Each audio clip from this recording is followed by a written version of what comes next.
jaa ngeen jëf sama gaay yi di leen nuyu di leen ziar di kontaan ci Tapha Mbeur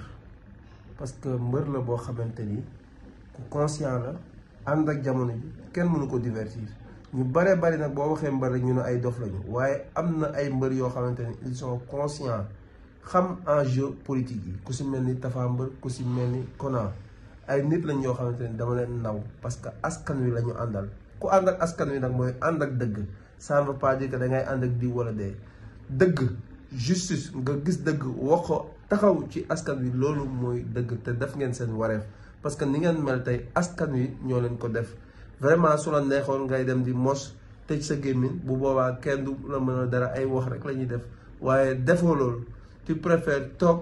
comme ni nga ko waxee ay baadoo la ngay àndal yu yorul dara nekk si banlieue bi ànd ak seen i dignité ñoom ngay àndal. tey bu la neexoon nga dem boor bële di mos wane nga nag sa bopp que ni banlieue bi ay dof dëkkuñu fi ay responsable ñoo fi dëkk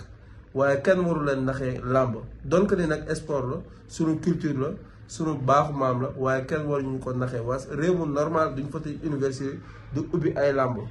jaajëf mention spéciale tamit nit dof kii la nitu dëgg nga nit koo xamante ni ku gëm